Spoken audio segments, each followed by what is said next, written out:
right, what's going on, you guys? Nick here with Nick Strength and Power. I've got a couple of interesting stories for you guys today. The first story that I've got for you guys today, the latest update from Michael Krizo, posted today on his story, now just 2 days out from the 2025 Prague Pro. And I got to say, I'm really impressed with this version of Krizo that we're seeing. Considering that he was able to come back from the shoulder injury, we haven't seen him on the Olympia stage since 2023. This win at the British Grand Prix was impressive, but this look is very impressive. And I feel like Krizo knows it. He's very confident in these updates. I feel like you can tell that he knows he looks good. And again, it's just this pose. This is mostly what we're seeing from him is the most muscular pose going into the show, which is probably his best pose, that or the front double bicep. He's not as strong from the back, so take it with that grain of salt. But it does really have me wondering here, is Krizo going to be more of a factor than we initially anticipated? So much talk about Martin and Keon and Samson. Krizo, his updates, him and Keon, I would say, have honestly impressed me the most going into this show. There's absolutely no doubt about it that Krizo looks gnarly. And I wonder if there's a chance that we see a huge upset here. I mean, if he beats any of those guys, if he beats Samson, Keon, or Martin, I would consider that to be a pretty big upset. I don't think most people are expecting that from Krizo, but anything is possible in bodybuilding. And I think like making the case for Krizo, I already compared his most muscular to Samson's, and we can say Krizo is not as strong from the back. I don't think at the Olympia, Samson looked that strong in the back poses either. So I'm very curious to see what version of Samson we get here. And Samson did post today. He posted on his story kind of his game plan going into Prague. And he said that from this point forward, he knows that he is a legitimate 300-pound on-stage bodybuilder. And being less than 300 pounds just doesn't work for him. It leads to not a good look. So that's his goal going into this show, is to be over 300 pounds on stage. Here's what Samson had to say. At this point, I think I'm well over 300 pounds. I mean, this one I can even feel it. My clothes, all of a sudden, my clothes are a lot more tighter. Everything is a lot more fitted again. And this is something I was drowning in just last week. So I know for a fact that now I'm over 300 pounds, but I'll probably check in the morning and I'll let you guys know what we're weighing in for this show. So, I mean, I pretty much, at this point, I think it's pretty much clear that I'm a genuine 300-pound bodybuilder on stage. There is no, 290, 280. No, I'm a genuine. If I'm under 300 pounds on stage, I don't look good. It's very clear. I think this is the past 2 weeks have been a clear example of that. So, being that said, this is what we know that our target should always be. You know, it's our minimum basic target. Every time I'm going on stage, don't fall below 300 pounds. It doesn't look good on you. You don't benefit you at all.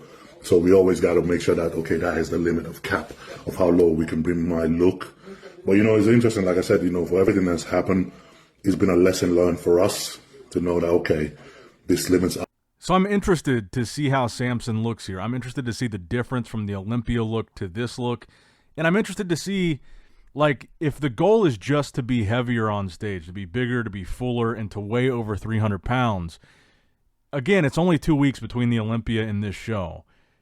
How is that going to pan out for him is what I'm curious about. And if, again, I said this in the last video, if we see Samson off, what does that mean for these other guys that appear to be coming in really on, like Krizo, for example?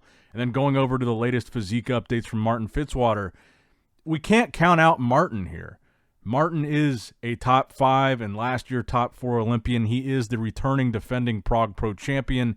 Does he shut down Keon Pearson here like he shut down Chris Bumstead last year at Chris's Open debut at Prague? Does Martin do better here than he did at the Olympia in the sense that he could potentially beat Samson at this show? It's really hard to say. And again, I can't undersell how excited I am for this show. It could literally go any one of these directions. And now I'm starting to think about including Michael Krizo in that conversation as, you know, maybe he's a top 3 guy here. And this just feels like one of those shows where we could see a big upset. I think Martin winning would be considered an upset because Samson beat him at the Olympia. So if he beats Samson here, that would be an upset. If Keon wins, that would be an upset. If Samson wins, I feel like that's what people expect. I feel like Samson is a Mr. Olympia champ. He was off at the Olympia. I feel like most people are probably expecting Samson to win this show. He's got the highest recent Olympia placing out of anybody in this lineup. And I think most of us are anticipating a better Samson here. But I think the question really is, what if he's not? What if he's not better here? Maybe one of these guys, maybe one of these other guys has a chance to really make a name for themselves. If any of them, Krizo, Keon, Martin, if any of them beat Samson here, it's massive. Now, let's talk about some guys that we haven't talked about as much. One of those being Joan Pradells, who just competed in the British Grand Prix this past weekend with an impressive top 3 placing. Now, this was the latest physique update that he posted on his YouTube channel today, where apparently he's weighing 264 pounds. Now, the interesting thing here is not just talking about Martin, Samson, Keon, Krizo. You could also have a young guy come in. So Keon, for example, you could have Keon, we expect him to do well or win this show.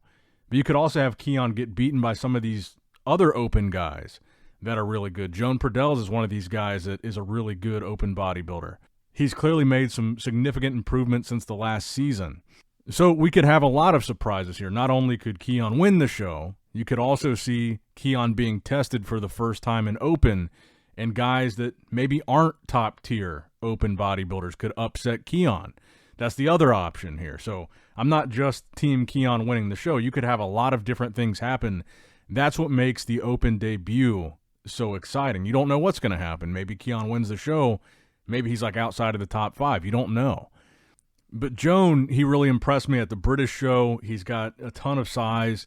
His delts are crazy. Like I said, you can see there's pretty significant improvement since the last time that we saw him on stage. He's a really big guy, and that's the thing with Keon, and that's what a lot of people are saying about Keon, is that maybe he's going to get outsized by some of these bigger guys in open. And Joan Pradells, like I said, he's 264 pounds in this video. Keon is probably going to be about 220. He's giving up 45 pounds even to a guy like Joan Pradells. You've also got Tim Budeshiem in this lineup. Tim Budeshiem just competed in the Mexico Pro where he was 5th. Another really big open bodybuilder. I mean, if Keon is going to have an issue with size, these are guys that he could have an issue with size against. I personally don't think that's going to be the case. I think that Keon is going to do just fine pound for pound. I think that's what the argument is, right? He's obviously not going to be the biggest bodybuilder in this lineup. You've got guys like Tim Budeshiem, Joan Pradells, Samson Dauda, Michael Krizo. These are big, thick, open guys. And that's why I think this is so exciting. It's a really good test for Keon. This is not going to be an easy show. These are not small, open guys. We talk about him in that circle with Martin, Krizo, and Samson. But these other guys, too, that are even outside of that conversation, they could give Keon a run for his money, too, even though I personally don't think that's going to be the case. This lineup is deep even outside of those guys. And in addition to Tim Budeshiem, you've got James Hollingshead coming back from the British Grand Prix. Also kind of a disappointing showing at the Tsunami Nutrition Show a couple weeks ago. James was 5th at the British Grand Prix. James' latest update, his back always looks impressive. He's always in really good shape. The back always looks dense. The lower body always looks good. Could we see maybe a more seasoned veteran like James Hollingshead be able to defeat somebody like Keon? James always has like a peeled lower body. That's something that Keon struggled with a little bit at the Olympia this year. A lot of scenarios to look forward to at the Prague show this year. But again, let me know your guys' predictions in the comments below. We are now just 1 day away. And by the way, Prague is going to be a 2-day show. So Prague, the prejudging is going to be on Saturday, and the finals is going to be Sunday. So they're kind of extending the excitement. It's going to be the whole weekend, Saturday and Sunday. So Saturday night, you'll have the men's open prejudging, and Sunday night, you'll have the men's open final. So we'll get the excitement of seeing them just like on the Olympia stage the night before, and then we can talk about what we think is going to happen on Sunday. And that's what we have to look forward to this weekend. So let me know what you guys think in the comments below. Give me your predictions. Give me your full top 5 here. Now that we've talked about some names that we maybe haven't talked about as much. Joan is looking impressive. Tim Budeshiem even top 5 at the Mexico Pro this past weekend. This show could go a lot of different ways, but let me know what you guys think in the comments below. Make sure you like the video, subscribe to the channel, click that bell notification icon if you have not already. And as always, I love you guys. Appreciate you guys. Nick Strength and Power signing out.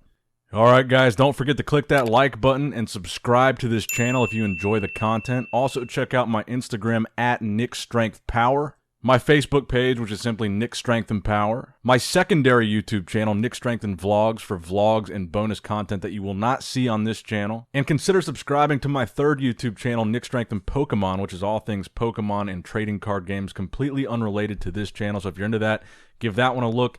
And all links to merchandise and social media will be in the description box below. If you guys want a Nick Strength and Power t-shirt, that will be in the Shopify link below. Have a great day.